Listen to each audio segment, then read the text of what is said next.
અને ઘણીવાર શું થતું હોય કે સાચું કહું તો સંઘર્ષ છે ને, સંઘર્ષ આપણી શક્તિ વધારે, પરંતુ દુઃખ પીડા આપે. હવે દુઃખ કોને કહેવાય? તો મારા ફાધરનું મારી લાઈફમાંથી જવું, કારણ કે એ છે ને પહેલેથી બોલતા, હું નાનો ને ત્યારથી, કે મારો દેવ બહુ મોટો માણસ મળશે, બહુ મોટો માણસ બનવાનો, આવું બધું સતત બોલતા. અને જ્યારે મારો સારો સમય આવે ત્યારે નહોતા. એટલે જ્યારે યાદ કરું તો મને બહુ દુઃખ થાય કે ત્યારે જોનાર કોઈ નથી. એ જોતા હશે ને દિવસે, જ્યાં હશે ત્યાંથી જોતા હશે. અને જે અર્ધજાગૃત મનની તાકાત છે ને, એ વારંવાર બોલતા હતા ને કે તમે કશુંક બનશો, તમે મોટા માણસ બનશો, એટલે તમે બન્યા. નમસ્કાર, હું દિનેશ ઇંધવ, વિશેષ વિથ દિનેશમાં તમારું સ્વાગત છે. મારી સાથે કોણ બેઠું છે બોલવાની જરૂર છે નહીં, એટલા માટે હું બોલું છું કે એવું માનવામાં આવે છે કે લોકસભાની જે ચૂંટણી છે ત્યારે નરેન્દ્ર મોદી ખુદ લડી રહ્યા છે આખા દેશમાં, અને ખાસ તો ગુજરાતની 26 બેઠકો પર. ઉમેદવાર કોણ છે એનાથી લોકોને મતલબ નથી. ઉમેદવારનો ચહેરો પણ જો લોકો ન જોવે તો પણ જીતી જવાય એવી માનસિકતા છે, એવું માનવામાં આવે છે. એ સાચું પણ હોઈ શકે, પણ દેવુસિંહ ચૌહાણને બધા ઓળખે છે. એક એ પ્રકારનો નેતા છે કે જે લોકોની વચ્ચે રહેવું, લોકો સાથે સંબંધો રાખવા અને સતત હસતા રહેવું ગમે તેવી પરિસ્થિતિમાં, અને લોકોને સાથે લઈને ચાલવું, એટલા માટે એમને બધા ઓળખે છે. આમ છતાં હું નામ ઔપચારિકતા માટે આપું છું. દેવુસિંહ ચૌહાણ મારી જોડે છે. ખેડા લોકસભા ચૂંટણી લડી રહ્યા છે. ઘણું બધું ખેડાણ એમને કર્યું છે રાજકીય, એના વિશે બહુ ઓછી વાતો થતી હશે. ભાજપ કોંગ્રેસ તો લોકો કરે અને સવાલો કરવા પણ પડે, હું પણ કરીશ, પણ કેટલીક ઇન્ટરેસ્ટિંગ વાતો પણ જાણવાના છીએ. નરેન્દ્ર મોદી ગઈકાલે આવીને ગયા તમારા વિસ્તારમાં. હાજી. કેટલો ફાયદો થશે? દેશના યશસ્વી પ્રધાનમંત્રી દેશના કોઈ પણ ખૂણે જાય, જ્યાં પણ જાય ત્યાં એમની ઉર્જા, એમના વ્યક્તિત્વનો અને સેવાભાવ સાથે કરાયેલા 10 વર્ષના કામનો પ્રભાવ દેશના પ્રત્યેક ખૂણામાં થતો હોય છે. જ્યારે પોતે સદૈવ જતા હોય ત્યારે તો સીધી વાત છે કે જનતા માટે પોતાના એક આદર્શ નેતાને મળવાનો, નજીકથી સાંભળવાનો, એમની એક પ્રકારની ઓરા વચ્ચે એમને હજારો લાખો લોકોના વચ્ચે સમક્ષ સાંભળવાનો એક અલગ મજા હોય છે. અને એનો લાભ ઉમેદવારોને પણ મળતો હોય છે, જનતાને પણ મળતો. નરેન્દ્રભાઈને ધ્યાનમાં રાખીને લોકો વોટિંગ કરશે, વારંવાર આપણે એવું કહીએ પણ છીએ, પણ તમને જ્યારે મત દેવાની વાત આવશે તો એવું તમે શું કર્યું છે કે લોકો તમને મત આપે? જો હવે એ સમય આવી ગયો છે કે રાજનીતિમાં લોકોને પોલિટિક્સ ઓફ પરફોર્મન્સ સમજવું પડશે, એકાઉન્ટેબિલિટી સમજવી પડશે. છેવટે તો જનપ્રતિનિધિએ ડિલિવરી કરવી પડશે. પોતાના કાર્યકાળ દરમિયાન સામાજિક આર્થિક પરિવર્તનનું કામ કર્યું હોય અથવા તો ઇન્ફ્રાસ્ટ્રક્ચર કે સામાજિક સેવાઓના કામ કર્યા હોય, એનો હિસાબ જનપ્રતિનિધિએ આપવો જ પડશે. અને એ હિસાબ જોયા પછી જ જનતા નક્કી કરતી હોય કે એને ફરીથી વોટ આપવા કે કેમ. અને હું એવું માનું છું કે હું છેલ્લા 20 વર્ષથી પણ વધારે સમયકાળથી ખેડા જિલ્લામાં કામ કરી રહ્યો છું. ખેડાની જનતાએ ચાહે મને ધારાસભામાં લડતો હોય કે લોકસભામાં સતત આશીર્વાદ પણ આપ્યા છે. અને એક રીતે કહું તો મારું ઘડતર પણ ખેડાની જનતાએ જ કર્યું છે. ત્યારે એ તમામ પાસાઓનો વિચાર કરતાં એવું લાગે છે કે ખેડાની જનતા પોતાના પ્રતિનિધિને ચોક્કસ આશીર્વાદ. કયા કામો કર્યા છે તમે? પણ મેં જે કામ ઉપાડ્યું છે, દાખલા તરીકે મોદી સાહેબ એવું કહેતા કે ભાઈ રેલવે સ્ટેશન શહેરને જોડવાનું કામ કરે, તો એમણે લગભગ દેશમાં 1000થી પણ વધારે રેલવે સ્ટેશનોને રીડેવલપ કરીને નગરને જોડે એ પ્રકારે ડેવલપ કરવાનો. તો હમણાં જ મારો એક પ્રોજેક્ટ નડિયાદ રેલવે સ્ટેશનને ડેવલપ કરવાનો છે કે જે શહેરને જોડે. અને એની સાથે શહેરની એક અત્યંત મહત્ત્વની એક વોટર લોગિંગની સમસ્યાવાળું એક રેલવેનું આરયુબી હતું, તો એને દૂર કરીને આરઓબી 80 કરોડનો અને કુલ મળીને તો 500 કરોડનો આ પ્રોજેક્ટ મંજૂર કરાયો છે. એના ઉપર કામ કરવાનું. અને એનાથી માત્ર 8 કિલોમીટર દૂર પશ્ચિમમાં દેશમાં એક જ ખૂણે બુલેટ ટ્રેન છે, એનું મહત્ત્વનું સ્ટોપેજ આણંદનું, એ પણ મારે ત્યાં આણંદ અને નડિયાદની વચ્ચે છે, ઉત્તરસંડા ગામમાં.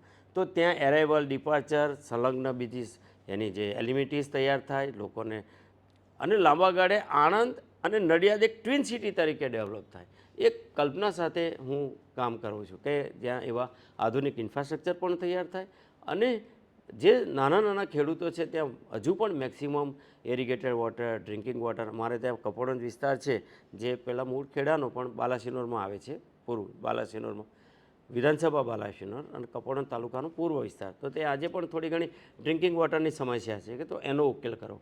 એના માટે મેં સુજલામ સુફલામમાંથી એસ્કેપ મૂકીને હાલ જ હમણાં 820 કરોડ વત્તા ઉપરાંત બીજા વધારાના 140 કરોડ સમથિંગ લગભગ 1000 કરોડની એક યોજના મંજૂર કરાઈ છે. ત્યાં મેં પાઇપલાઇન દ્વારા જલોયાનું બહુ વોટર ટેન્ક બહુ મોટું એને ભરાવાનું શરૂ કરી દીધું. ત્યાં લગભગ મેં 25 એવા ચેકડેમ બનાવ્યા 7-7 કરોડના. આજે એ વિસ્તારના લોકો કહે છે કે વોટર ટેબલ ઉપર આવ્યા છે, આ બાજુ જે ગ્રીનરી જોઈ શક્યા છે, તો એ બધું જ સરકારના કારણે. હું કદાચ કડી બન્યો છે, માધ્યમ બન્યો છે, પણ સરકારે એનું કામ કર્યું, એના કારણે ત્યાં પરિવર્તન આવ્યું છે. તો મોસ્ટલી આ એરિયા છે એ ટૂંકી જમીનો ધરાવતા લોકો અને અમદાવાદને વડોદરાની વચ્ચે આવતા લોકો. આમ જોઈએ તો એફોર્ડેબલ ટાઉન છે આ નડિયાદ ને આ બધા જે અમારા ટાઉનો છે કે તમારે નોકરી કરવી હોય તો અમદાવાદમાં મોંઘી મકાન ખરીદવું અથવા તો રહેવું ને ત્યાંની લાઈફસ્ટાઈલ પ્રમાણે ખર્ચા કરવા એના કરતાં આવા સામાન્ય ટાઉનમાં રહીને અપડાઉન કરવું. કારણ કે હવે કનેક્ટિવિટી છે, 1 કલાકમાં તો 1.5 કલાકમાં તમે તમારા નોકરીના સ્થળે પણ પહોંચી શકો છો. તો આણંદ નડિયાદ એક એફોર્ડેબલ ટાઉન પણ છે. જો ન ખબર હોય નવી પેઢીને તો તમારી એ જર્ની મારે સમજવી છે. તમે જ્યારે રાજકારણમાં આવ્યા એની પહેલાં આકાશવાણીમાં તમે જોડાયેલા હતા, એના વિશે વાત કરો. જો હું આકાશવાણી અને દૂરદર્શનમાં એન્જિનિયર તરીકે નોકરી કરી લગભગ 89થી 95 સુધી ભુજ રહ્યો. ભુજથી 95થી 2000 અમદાવાદ આકાશવાણી ઇન્કમટેક્સ 4 રસ્તા, અને ત્યાર પછી 2000થી 2002 જ્યારે મેં રાજીનામું આપ્યું ત્યારે વડોદરા આકાશવાણીમાં હતો. મારા મનમાં સતત એ ચિંતન રહેતું કે હું નોકરી કરું છું, પણ હું જે પરિવારમાંથી, સાધારણ પરિવારમાંથી આવું છું, જે આશા અપેક્ષાઓ સાથે મારા મા બાપે મને ભણાવ્યો, સમયકાલ મુજબ ફાધર તો એમને શાંત થઈ ગયા હતા, પણ બાકીના લોકોની પણ મારા માટેની અપેક્ષા. તો હું એમને શું કરી શકું? તો કદાચ નાના મોટા પ્રસંગોમાં પગાર હોય, બચત હોય, એમાંથી થોડી ઘણી મદદ કરતા. પણ આજુબાજુનું જે જીવન, એની જે મારામાં છાપ કે આ બધા લોકો માટે હું શું કરું? કારણ કે આપણે અનેકી સાથે અનેક લોકોને મદદ કરવી હોય તો ડેમોક્રેટિક સિસ્ટમમાં એકમાત્ર આ ટૂલ છે કે જ્યાં તમે નિર્ણયની સ્થાન ઉપર બેસો તો એકી સાથે અનેક લોકોને મદદ કરી શકો. વ્યક્તિગત રીતે હું તો 38 વર્ષ સુધી યંગ એજ સુધીમાં નોકરી કરું ત્યાં સુધી સુખી જ હતો. બાળક, પરિવાર, ઘર બધું જ મારી પાસે હતું. પણ જે લોકોની સેવા કરવાનો ભાવ હતો તો મેં પણ એક નિર્ણય કર્યો કે કદાચ 38 વર્ષની ઉંમરમાં હું નિષ્ફળ જઈશ તો કદાચ 2, 5, 10 વર્ષે હતાશ નિરાશ થઈશ તો પણ મારા કુટુંબને હું 2 ટાઈમનું અનાજ તો 2 ટાઈમ ભરણ પોષણ કરી શકીશ. પણ મારા મનમાં જે ભાવ છે તો એ ભાવ માટે મારે કેમ રિસ્ક ન લેવું? તો મેં એક સિક્યોર જોબ છોડી અને સમાજ જીવનમાં રાજનીતિ કરવા માટે આવ્યો. શરૂઆતમાં મને કોઈ ઓળખતું નહોતું. હું 2002ની વિધાનસભાની ચૂંટણી લડ્યો ત્યારે ગુજરાતમાં એક પ્રકારનું પોલરાઇઝેશનનું એક એટમોસ્ફિયર હતું. આપણે જાણીએ છીએ કે જે ઘટનાઓ થઈ હતી એના કારણે. અને 22 વર્ષે તો મારા ગામમાં ગયો, SSC સુધી ગામમાં ભણ્યો, 11th 12th અમદાવાદ જ્યોતિ હાયર સેકન્ડરીમાં કરતો, એટલે અપડાઉન કરતો, અને પછી તો પોરબંદર ભણ્યો 4 વર્ષ, ડિપ્લોમા પોલિટેકનિક કર્યું 3 વર્ષ હોય, પણ 1 વર્ષ અમે બાયકોટ કર્યો હતો ને એ બધું ભોગવ્યું હતું, એટલે 4 વર્ષ સૌરાષ્ટ્રમાં રહ્યો. પરંતુ ગામમાં જ્યારે મારા ફાધરનું સામાજિક સ્ટેટસ હતું એટલે કે મને લોકો એમના ફાધરના દીકરા તરીકે ઓળખવા માંડ્યા. હવે એવા સમયે હું નડિયાદ નોકરીને કરવાના કારણે હું ભુજથી ટ્રાન્સફર થઈને નડિયાદમાં મારું નિવાસ, મારા સસરાનું એક મકાન હતું ત્યાં રહેતો શરૂઆતના તબક્કે. પછી મેં મારું પોતાનું લીધું અને મારું અને અમારા જિલ્લાના એક અન્ય આગેવાન, અત્યારે તો દેવ થઈ ગયા છે, આદરણીય અમરસિંહ વાઘેલા, તો નિવાસ એમની બાજુમાં હતું. એટલે જ્યારે 2000 હું ત્યારે એમને મળતો અને મનમાં રાજનીતિની વાતો સાંભળીએ. એમનો પણ એ પણ પોતે ગુજરાતમાં અમરસિંહ ચૌધરીની વખતમાં મંત્રીમંડળમાં ખૂબ અનુભવી, એટલે બધી વાત સાંભળતો, મનમાં એનું આકર્ષણ તો હતું જ. અને 2002ની ચૂંટણી વખતે મારા મનમાં સંકલ્પ થયો કે મને લડવું છે. અને સનત મહેતા ગુજરાત પ્રદેશના રાષ્ટ્રવાદી કોંગ્રેસ પાર્ટી NCPના એ વખતે પ્રમુખ હતા. એટલે સનત મહેતા સાહેબ, અમરસિંહ વાઘેલા સાહેબની જૂની દોસ્તી, એટલે એમના ઘરે આવ્યા. એટલે મને વાઘેલા સાહેબે બોલાવ્યો કે આવો તમને એક વ્યક્તિને મળાવું છું અને સાથે જમીએ. એટલે હું આવ્યો, બાજુમાં રહેતો હતો. તો સનત મહેતા સાહેબ સાથે હું પહેલી વાર મળ્યો અને ખૂબ અભ્યાસ, ખૂબ શીખવા મળ્યું છે. એમણે એનસીપીના પ્રદેશ પ્રમુખ હતા ત્યારે મને કહ્યું કે અમરસિંહ કહે છે તમારે રાજકારણમાં આવવું છે, શું લેવા આવવું છે? ત્યારે મેં કહ્યું કે મારે કોઈ લેવા માટે નથી આવવું, મારી સમજણ પ્રમાણે કંઈક આપવું છે મારે. પછી મારી સાથે એમણે ખૂબ વાતો કરી અને એમણે કહ્યું કે જો તમને જોતા અને સાંભળતા મને એવું લાગે છે કે તમે મારા બેનરથી નહીં લડો તો પણ તમારી ચૂંટણીનો ખર્ચ સનત મહેતા આપશે. આવું સનત મહેતા બોલ્યા. ત્યારે મેં કહ્યું સાહેબ મને તો કોઈ ઓળખતું નથી, તમે જ બેનર આપો ને. પછી સનત મહેતા સાહેબે મને 2002માં રાષ્ટ્રવાદી કોંગ્રેસ પાર્ટીનો ઉમેદવાર બનાવ્યો અને આ વાતાવરણમાં લડ્યો હું. જ્યારે બિલકુલ પોલરાઇઝેશન હતું ત્યારે મને 10,856 વોટ આવ્યા અને પહેલીવાર માતર વિધાનસભામાં ભારતીય જનતા પાર્ટી જીતી. પછી હું તો સનત મહેતા સાથે કામ કરતો હતો. લગભગ એમણે મને સંગઠનનું કામ પણ શીખવાડ્યું, સાથે પ્રવાસમાં લઈ જાય. પૂર્વ પટ્ટીનો જે આદિવાસી બેલ્ટ છે જ્યાં એમની લાગણી કે ત્યાં ખૂબ ગરીબ લોકો છે એમના માટે કામ થવું જોઈએ, તો અંબાજીથી ઉમરગામના એ પ્રવાસમાં પણ સાથે રહેતો.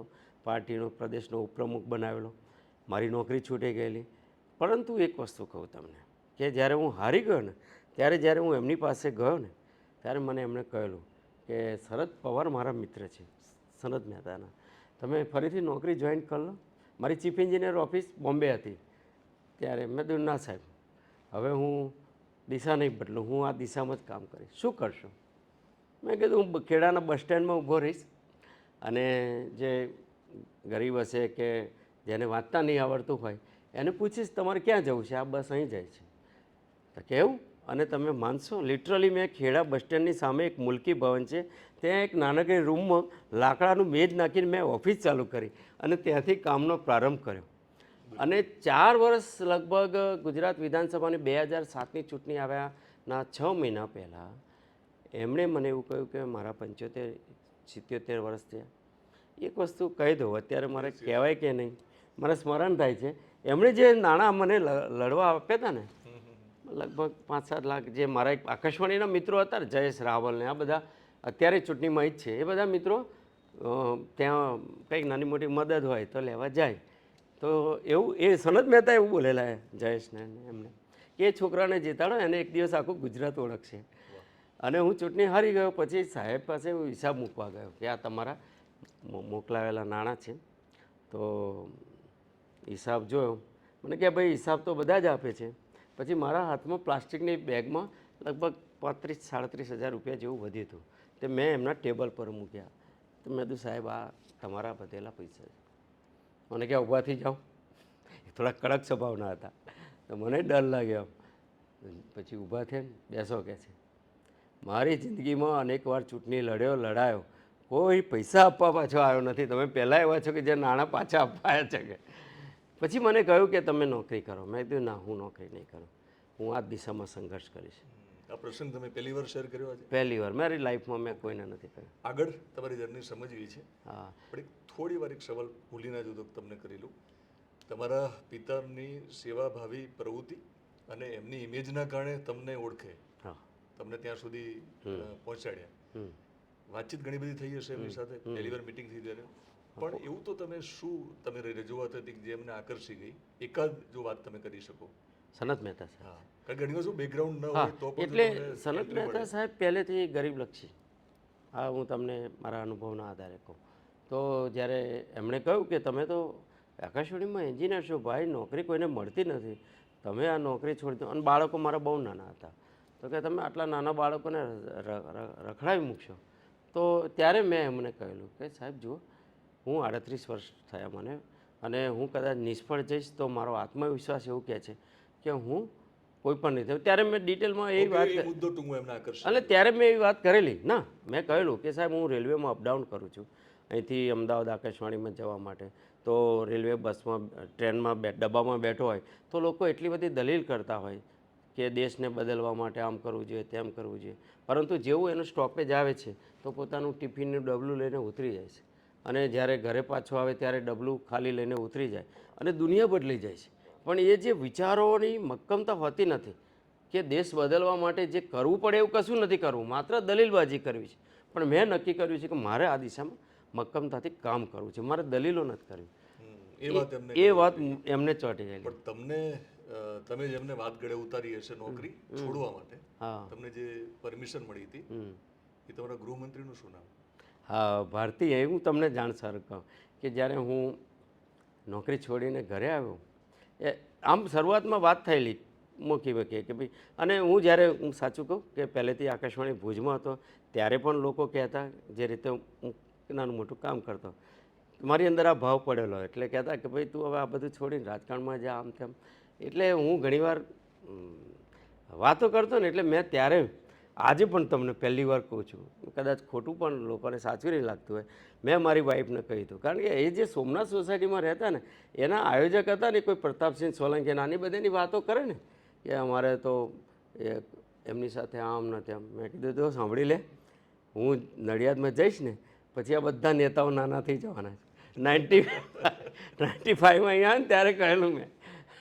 એની વાત તો બિલકુલ, પણ ટૂંકમાં એમને તમને પરમિશન આપી. હા, અને હું જ્યારે આકાશવાણી બરોડા છોડ્યું તો પટાવાળા રડતા હતા. આકાશવાણી ભુજમાં પણ મારો સ્ટાફ કહેતો હતો કે અમદાવાદમાં, મેં તો જો ભાઈ હું નોકરી છોડીને જાઉં છું પણ આ ગેટમાં ત્યારે જ આવીશ તમે જ્યારે મારું સન્માન કરશો. અને એ દિવસે એમણે મારું સન્માન કર્યું જ્યારે પહેલી વાર ધારાસભ્ય થયો ત્યારે. પણ બાળકો નાના હોય અને પરમિશન આપે એટલે એ તમારા પત્નીનો બહુ મોટો રોલ છે, એટલા માટે મેં સવાલ કર્યો. સાચી વાત છે. અને કહું હજુ કદાચ ઓકે, મને એમ થાય કે આ બધી વાતો મારો ઇન્ટરવ્યુ છે ને, હું તમને કહું કે ઘર ચલાવવું મારા માટે બહુ મુશ્કેલી હતી. અને સનત મહેતા દર મહિને 5,000નું આંગળીયું મારા ઘરે આવતું. મારા વાઈફને ફોન પણ કરતા, દરબાર શું કરે છે, આમ તેમ બધું પૂછે, કંઈ જરૂર હોય તો કહેજો. એક વાલી તરીકેના ભાવથી ચિંતા રાખતા. હવે મને વાંચવાનો ખૂબ શોખ, તો હું ઘરે બધા છાપા મંગાવું ના તે, તો એ પસ્તી જે થાય ને એ પસ્તીના 20 રૂપિયા વધારે મળે. હું રહું નડિયાદ સિવિલ હોસ્પિટલની સામે પાર્વતીનગરમાં, ત્યાં મારું પોતાનું ઘર. ત્યાંથી અમદાવાદી બજારમાં રિક્ષા ભાડું 20 રૂપિયા લે, તો એ 20 રૂપિયા બચાવવા માટે મારી વાઈફ એ પસ્તીને ઉચકીને વચ્ચે વચ્ચે મૂકીને 20 રૂપિયા બચાવવા માટે એણે પસ્તી વેચી છે. ત્યારે હું અહીં પહોંચ્યો છું. એકવાર મને યાદ છે મારા ઘરમાં, હવે હું મહેમાન આવે એટલે મારો તો સ્વભાવ ખવડાવવાનો આ તે, તો ઘરમાં તેલ પણ નહોતું, તો મને ખબર નહીં. અને મારા દીકરાને અમારી સોસાયટીમાં જે વેપારી રહેતા, હું નામ નહીં બોલું, તો એનું બાજુમાં દુકાન હતી, તો યુધિષ્ઠિર નાનો એને કહે કે જા ને તું લઈ આવ ને, પૈસા નહીં, 500 કિલો જે તેલ આપે, તેલ લઈને આવ્યો. અમે બધાને જમાડ્યા, અને પાછળ એ પેલો માણસ આવ્યો કે પૈસા મંગાવે છે. તો મને તો ખબર નહીં ઘરમાં પૈસા નથી, તો મને બી પોતાને આંચકો લાગ્યો. મેં કીધું હું આપું તમને 1 મિનિટ. પછી મેં ઘરમાં માગ્યા તો કે પૈસા નથી, મેં એને ઉધાર મંગાવ્યું હતું કે એની પાસે. આવા દિવસોમાંથી હું અહીં સુધી આવ્યો છું. અને આ બધી વાતો માણસ સફળ થયા પછી કરે ને તો આપણને એવું લાગે કે આ બધી વાતો જરૂરી, એટલા માટે જરૂરી છે શું કરવાનું. કે તમારા ફિલ્ડમાં જે લોકોને કરિયર બનાવી હશે ને એના માટે પણ આ સવાલો થવા જરૂરી છે. એનું સમર્પણ વાઈફના સમર્પણ વગર ના થાય. એણે એક દિવસ નોકરી છોડીને આવ્યો, એણે એમ નથી કહ્યું કે હવે આપણે કેવી રીતે જીવશું. અને હું મોટરસાઇકલ રાખું, રાતે 1:30-2 વાગે આવું, નાના બાળકો એકલા સાચવીને ઘરે રહે, ચોમાસું વરસાદ બધું. પછી ધીરે ધીરે પેલા એક મિત્રની જોડે લોન લીધેલી, ગાડી લાયા હાથે, ઘરે જમીન ખરી પણ પાકે નહીં. હું મારો નિર્ણય એટલે ઘરેથી કશું લઉં પણ નહીં. અને મારા ભાઈ બધા બી એવું કહે કે ભાઈ એ તો હવે એ થાકશે હારશે એટલે આવશે. અમારા કુટુંબમાં કોઈ દારૂડિયો પાક્યો હોત તો એને ન પાલવત, એટલે હવે આવશે ત્યારે અમે એને પાલવીશું. પણ હું ના ગયો. મેં કીધું પસ્તી વેચીને ઘર ચલાવ્યું, અને પસ્તી જ્યારે થાય ને એને થોડા કલાક પહેલાં એ છાપું હોય છે, એ છાપામાં તમારા વિશે આજે ઘણું બધું લખાય છે, અને ઘણું બધું લખાણું હશે. પણ એક જુદી વાત તમારા મોઢે મારે સાંભળવી છે, જેનો પ્રયત્ન ચાલુ છે. થોડાક સવાલ કરીશ, થોડા બેકગ્રાઉન્ડમાં પાછા લઈ જવું, કદાચ હું ભૂલી ના જવું. તો તમારા ફાધરને તમે વારંવાર કીધા, યાદ કર્યા છે. તમે એવું પણ કીધું કે આર્થિક સ્થિતિ સારી નહોતી મારી, તો એમનો સંઘર્ષ થોડો કહેશો?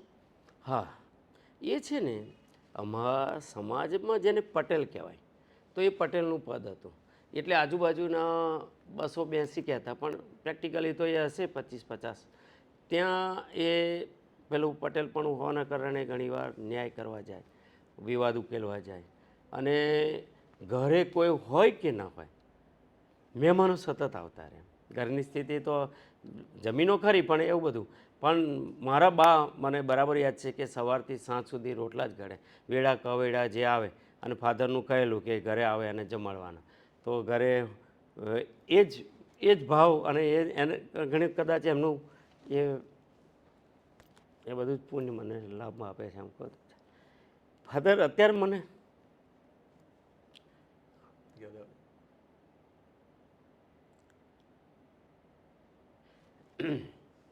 એટલે ફાધરનું નામ હતું. હું તમને કહું, જ્યારે મને ખબર નથી આટલું બધું એમનું રિસ્પેક્ટ છે એ કયા રીતે.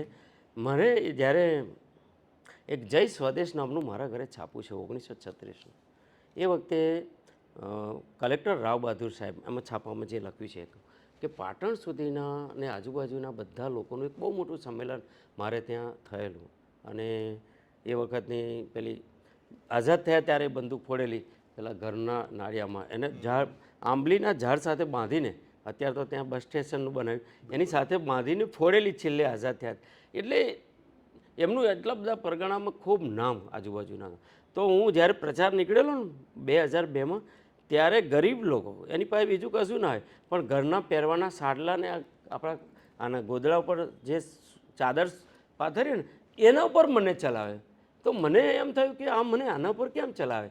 તો કે ના, તમે તો અમારા પટેલ કહેવાઓ, તમને તો પગ ઉપર ના ચલાવે. ત્યારે મને એમ થયું, ઓહ આ છે. એટલે તમે જમીન ઉપર જોડાયેલા રહો છો?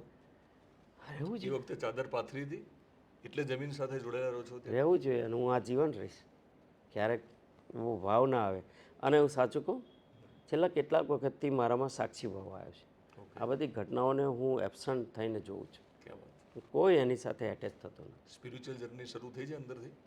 સ્પિરિચ્યુઅલ જર્ની બેઝિકલી નાનો હતો ત્યારથી આ થોડુંક એ ટ્રાન્સમાં જતો, પછી કાળક્રમે છૂટી ગયેલું. અને એટલે જ એ નિર્ણય કરી શક્યો. આંતરિક મારી એ ડિટેચમેન્ટનો ભાવ હતો ને એટલે જ હું એક સિક્યોર જોબ છોડવાનો નિર્ણય કરી શક્યો. અન્યથા એની જે પેલી ઘટમાળમાં ફસાયેલો રહ્યો. બંનેના શું નામ, ફાધર મધરના? ફાધરનું નામ જયસિંહભાઈ, મધરનું નામ હીરાબેન. તમે સિક્યોર જોબ છોડવાની વાત કરી છે, પણ પોલિટિકલ પીચ ઉપર તમારે સિક્સર મારવી હોય ને તો તમારે ચૂંટણી લડવી પડે. તમારે લડવી હતી કોંગ્રેસમાંથી, પણ નરેન્દ્ર અમીને કીધું કે બેટિંગ તો હું કરીશ, કારણ કે હું ક્રિકેટ હા, એટલે જે વાત કહું હું એક વાત કહું તમને. એ જે સનત મહેતા 75-78 વર્ષની ઉંમરે મને એક દિવસ બોલાયો કે ભાઈ હવે હું રાજીનામું આપું છું જાહેર જીવન. મેં તો હું શું કરું? તો કે તમારા જિલ્લાની તાસીર જોતાં તમારે કોંગ્રેસનું કામ કરવું જોઈએ. મેં કીધું હું તો કોઈને ઓળખતો નથી. તો કે ત્યાં દિનસા પટેલ એક નેતા છે અને બીજા ઈશ્વરભાઈ ચાવડા. પરંતુ ઈશ્વરભાઈ ચાવડાએ ગરીબોનું કામ કર્યું છે. તો તમારે નક્કી કરવું જોઈએ કે તમારે ભાવ તમારો છે ગરીબલક્ષી કામ કરવાનો. તો પછી શું થયું, સનત મહેતા એવું ગોઠવ્યું કે ભાઈ ચૂંટણી પહેલાં અમે બધા મળવંત મરવર જે બધા હતા એ બધા લોકો, પછી હું તમને તસવીર બતાવું હમણાં. અમને બધાને, હું તો એ વખતે બાય બસ દિલ્હી ગયેલો અને બધા નેતાઓ એમની રીતે ગયા હતા. અહેમદભાઈ પટેલના નિવાસમાં કોંગ્રેસમાં જોડાયા 6 મહિના પહેલાં, વિધાનસભા 2007ની ચૂંટણી પહેલાં. અને એ જ નિવાસમાં આજે હું રહું છું એક મંત્રી તરીકે. પરંતુ એ જે એમણે કહ્યું કે હવે હું છોડી રહ્યો છું, ત્યારે કોંગ્રેસમાં જોડાયો ત્યારે ભરતભાઈ સોલંકી પ્રદેશ પ્રમુખ હતા. એ પણ અહેમદ પટેલના નિવાસસ્થાને સનત મહેતાને બધા, હું સામે બેઠેલો, એ બધા મુખ્ય નેતાઓ સામે બેઠેલા. ત્યારે 6 મહિના કોંગ્રેસમાં કામ કર્યું ને પછી નરહરિભાઈ અહીંયા આવવાના હતા. હવે 4.5-5 વર્ષ સુધી મેં માતર વિધાનસભામાં કામ કર્યું. એના બધા સાક્ષી મિત્રો પણ છે કે જે રીતે આંદોલનો કરતો, ઉપવાસ કરતો. એક પ્રકારે કહેવાય ને કે આ દિશામાં કામ કરવું છે તો ડેમોક્રેટિક સિસ્ટમે આપણને જે પણ હથિયારો આપ્યા છે એ લઈને લડવું. અને પછી હું લડતો સંઘર્ષ. ભાજપમાં કેમ લડવું પડ્યું કહી જ દો. એટલે કદાચ હા, એટલે શું થયું એ કહું કે મેં તો કોંગ્રેસની ટિકિટ માંગેલી, પછી કોંગ્રેસમાં નહીં આપતા. એક દિવસ હું નડિયાદથી વૌઠાનો મેળો હતો પૂનમ, ત્યારે હું મેળામાં જતો હતો અને મેં કોઈને ક્યારેય મોદી સાહેબને મળેલો પણ નહીં. અને ઓપી એમના પીએ છે, એમનો ફોન આવ્યો કે દેવસિંહ બોલ રહે, દેવસિંહ ચૌહાણ. મેં કીધું હા. તો કે માન્ય મુખ્યમંત્રી આપસે વાત કરેંગે. તો મેં કીધું હા. પછી મારા મોબાઈલ પર સાહેબને મોબાઈલ, ત્યારે બોલેરો ગાડી રાખતો હતો અને મારી સાથે પ્રહલાદ નામનો એક માતરનો છોકરો ડ્રાઈવર તરીકે રાખતો. તો મેં કીધું પહેલાં કાચ ચડાવ, પેલું અવાજ ના થાય. પછી સાઈડમાં ઊભી રાખ. મેં પછી પ્રણામ કર્યા ને પછી કે ક્યાં છો? મેં કીધું આવી રીતે એક લોકમેળો થાય છે તો બહુઠા પાલન. તો કે હા. તો કે ગાંધીનગર આવતા કેટલી વાર લાગે? મેં કીધું 2 કલાક લાગે. અને હું પછી ચાલુ ગાડીએ કપડાં બદલ્યા, ઝડપથી ભાગ્યો. મેં પહેલાં જ ને કહ્યું, પહેલાં જ આપણને ભાજપની ટિકિટ મળી ગઈ. તો કે હોય સાહેબ, આપણે તો કોંગ્રેસની માગીએ છીએ. મેં કીધું આ મુખ્યમંત્રી સાહેબે બોલાયા, બધું વિચારીને જ બોલાયા હોય ને. અને એ વખતે હું ગાડીમાં જ કપડાં રાખતો, મોટરસાઇકલ તોય જ્યાં રાત પડે ત્યાં રહી જતો, એટલે ગાડીમાં જ કપડાં બદલ્યા. અને પછી આમ તો ખબર પડી હશે લોકોને, પણ ક્યાંક જો વાત તૂટી હોય તો નરહરી અમીનની ઈચ્છા હતી કે એમને લડવું છે, એટલા માટે તમે કોંગ્રેસમાં ન લડી શક્યા, એટલે નરેન્દ્રભાઈએ તમને ફોન કર્યો અને તમે ભાજપમાં આવો છો. પોલિટિકલ પીચ હા, એટલે એ વખતે માન્ય ભૂપેન્દ્રસિંહજી પ્રભારી હતા. અને એમને પણ પ્રભારી તરીકે નાનું મોટું જોતા હોય કે ભાઈ આ વિધાનસભામાં શું કરવા જેવું છે. તો લોકો ફીડબેક આપે કે અહીંયા એક એનસીપીમાં લડેલા છે, અત્યારે કોંગ્રેસમાં પણ ટિકિટ ના આપે તો અપક્ષ લડવા. મેં મોટું સંમેલન કરેલું કે હું અપક્ષ લડીશ, ટિકિટ નહીં આપું તો. અને એક ગોબલેજ પાસે હાઈવે બ્લોક કરી દીધેલો. બધા લોકો ખૂબ ભાવથી આવેલા, કારણ કે 5 વર્ષ મહેનત કરેલી ને. અને મેં કહેલું કે તમે મને તપાસ્યો, નાણ્યો, અને હવે તમે, એટલે જે પ્રકારે ભાવવાળું વાતાવરણ હતું, એટલે ફીડબેક એમની પાસે ગયા. ભૂપેન્દ્રસિંહ ચુડાસમા સાહેબની ભલામણ અને બધાય જ. પછી તો મને પાર્લામેન્ટરી બોર્ડે પણ બોલાવેલો. બિલકુલ. અને પછીની જર્ની તો લોકોને ખબર છે, પણ તમને લાગે છે કે તમારી જીવનમાં જે કંઈ બનતું હોય સારા માટે બનતું? હા, ચોક્કસ. નરેન્દ્રભાઈનો ફોન તો જ આવ્યો જ્યારે નરેન્દ્ર અમીને તમને. હા, એટલે જીત્યો ને ત્યારે અમારે ત્યાંથી કલેક્ટર હતા આર વરસાણી, તો એ બદલી થઈને ઇલેક્શનના કારણે ભુજ ગયેલા. તો જેવો હું જીત્યો એમનો ફોન આવ્યો કે અભિનંદન. મેં કીધું હા, થેન્ક યુ સર, આપણે વાત કરી. તો કે મને આનંદ છે, મારો અભિપ્રાય સાચો પડ્યો. મેં કીધું કેમ સાહેબ? તો કે નરેન્દ્રભાઈએ મને પૂછેલું કે માતરમાં આપણે સારો ઉમેદવાર શોધજો. તો મને તમે મારી નજરમાં હતા કે આ ભણેલો ગણેલો છોકરો સંઘર્ષ કરે છે, એટલે કે મને એ આ વાતનો આનંદ છે. તો એમની સિસ્ટમ પ્રમાણે બધે ફીડબેક લીધા હશે. બિલકુલ. ઘણી બધી વાતો કરી છે, કદાચ વિડીયો લાંબો થશે, એક જુદા મુકામે પાછો મળીશ. હા, પણ તમને લાગતું હોય કે મેં સવાલ ન કર્યો અને તમારે કશું કહેવું હોય તો તમે કહી શકો. લગભગ બધું આવી ગયું છે. કહાની તો બહુ લાંબી છે. આમ કેવું જીવન સતત ચાલતું હોય, એટલે આપણને બધું આખું જીવન યાદ ના રહે, પણ કેટલીક ઘટનાઓ યાદ રહી જતી હોય, અને જેટલી ક્ષણો યાદ રહી જતી હોય, એવી ઘણી બધી ક્ષણો છે. એટલે લાઈફમાં ઘણીવાર શું થતી હોય કે આપણને, માનો કે અત્યારે 59 વર્ષ 60 વર્ષ થયા, તો આપણને કે ડે ટુ ડે બધું યાદ ના રહે, પણ જીવનની કેટલીક એવી ઘટનાઓ હોય, અથવા તો કેટલીક એવી ક્ષણો હોય કે જે રજિસ્ટર થઈ જાય, લાઈફ ટાઈમ યાદ રહે. અને ઘણીવાર શું થતું હોય કે સાચું કહું તો સંઘર્ષ છે ને, સંઘર્ષ આપણી શક્તિ વધારે, પરંતુ દુઃખ પીડા આપે. હવે દુઃખ કોને કહેવાય? તો મારા ફાધરનું મારી લાઈફમાંથી જવું, કારણ કે એ છે ને પહેલેથી બોલતા, હું નાનો ને ત્યારથી, કે મારો દેવ બહુ મોટો માણસ મળશે, બહુ મોટો માણસ બનવાનો, આવું બધું સતત બોલતા. અને જ્યારે મારો સારો સમય આવ્યો ત્યારે નહોતા. એટલે જ્યારે યાદ કરું તો મને બહુ દુઃખ થાય કે ત્યારે જોનાર કોઈ નથી. એ જોતા હશે ને દિવસે, જ્યાં હશે ત્યાંથી જોતા હશે. અને જે અર્ધજાગૃત મનની તાકાત છે ને, એ વારંવાર બોલતા હતા ને કે તમે કશુંક બનશો, તમે મોટા માણસ બનશો, એટલે તમે બન્યા હશો.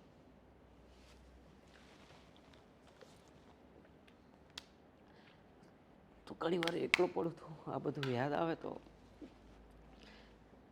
જે સંઘર્ષ પીડા જોયું હોય ને, ઘરમાં કંઈ સાચા સાધનો છતાંય બહાર આબરૂના લીધે બધું કરવાનું, વ્યવહારો કરવાના, દેવું કરવાનું, આ બધું યાદ આવે. અત્યારે બધું જ છે, પ્રતિષ્ઠા છે, બધું સંસાર સન્માનપૂર્વક ચાલે છે. પણ દેવું કરીને સુખી જીવન આપવા માટે જે સપના જોતો એ બાપ નથી, એનું તમને દુઃખ છે.